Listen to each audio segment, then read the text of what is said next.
今日は伊藤豊夫さんの事務所で、中野本町の家のアーカイブ資料を拝見させていただいていました。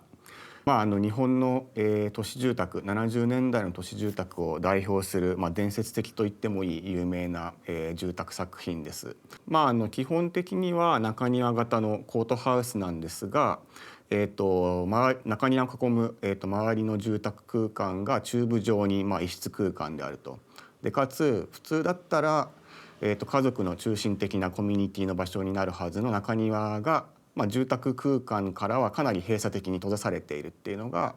特徴的な、住宅ですね。資料を拝見すると、そういう住宅の空間がどういうふうに、作られていったのか、デザインされていったのかっていうのが非常によくわかるかなと思いました。最初期の方の、平面図とかスタディ図面を見ると、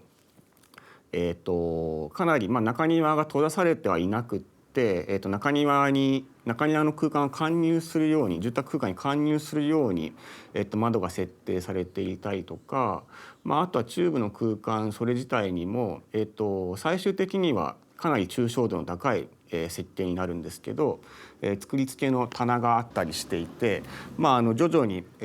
空間が変わっているのが手に取るように分かるような資料ですね。であと構成としても最初期はかなりシンメトリーな、左右対称ので軸線が中心軸が引かれているような構成なんですけれども、ある段階から、エントランスが中心部ではなくって、端によりでそれによって空間の流動性がぐぐっと高まっていくみたいな、そういう瞬間も資料から分かるので、これも面白いポイントかなと思います。だからなんというか一般的に設計をしていく時にはおそらく抽象的なテーマを建築が設定して、それを、クライアントとの、やり取りとか実際の、設計の余条件とかすり合わせていくって現実化のプロセスをたどると思うんですけれども、この、建築のプロセスを見てるとむしろ逆で、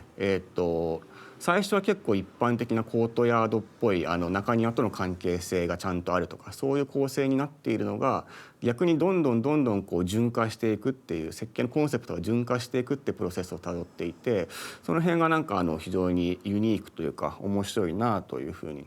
思いました。伊藤さんのご自身のスタディの、ドローイングもあれば、多分書院の方が描いた、ドローイングというのも大量にあるんですけれど、基本的には全て平面図のスタディを行っているっていうのが特徴ですね。平屋の住宅ということもあって立面図とか断面的なスタディっていうのはあんまりドローイングにはなくって、とにかく平面の構成、最初は U 字形だったものが徐々に馬蹄形につながっていくっていう、そういうプロセスをたどっていました。おそらくこの建築の主役はU 字型に湾曲している広間の空間なんですけど、そのスケール感っていうのはほとんど最初から固まっていて、3600の幅で、基本的にはずっと一貫していますね。でそれに対してこの U 字型の端部、馬蹄形の端部みたいなところのスタディがかなり詳しくやられているなというふうなのが、資料をずっと見ていると改めて気づかされたポイントでした。個人的には伊藤さんの思考の中で興味深いなと常々思っているのは、伊藤さんがクライアントとか、建築の使い手みたいなことに対して非常に深い思考を展開されているということで、いわゆるデビュー作であるアルミの家を発表した時の文章でも、クライアントとの関係性、建築家っていうのが、ある種作品を作るのに対してそれを発注して、その建築を使うっていうクライアント、その間にはどうしても断絶があって、設計っていうのはその、建築家とクライアントの断絶を、どのように考えるのかっていうことが非常に重要なんだというふうに書かれています。この中野本町の家自体は伊藤さんの、お姉様がクライアントですね。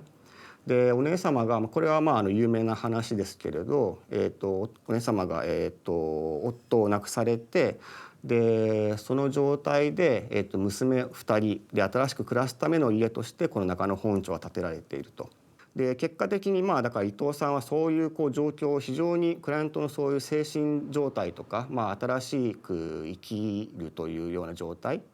を、非常におそらくかなり深く真摯に捉えられていたんじゃないかなと思います。で、結果的にだからそういう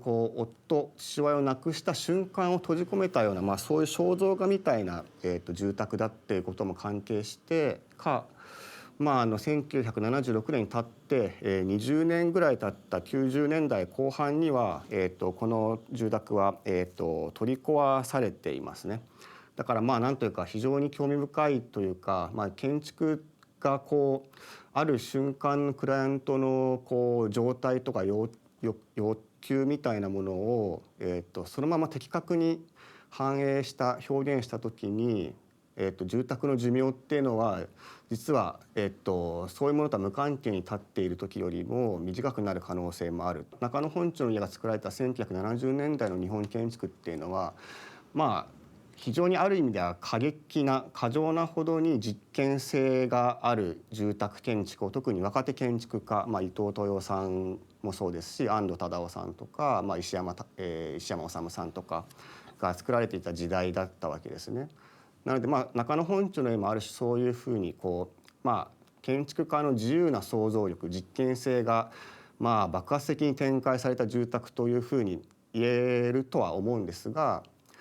他方でそれが非常に伊藤さん独特なクライアント建築家の外側にある対象に非常に深くコミットした結果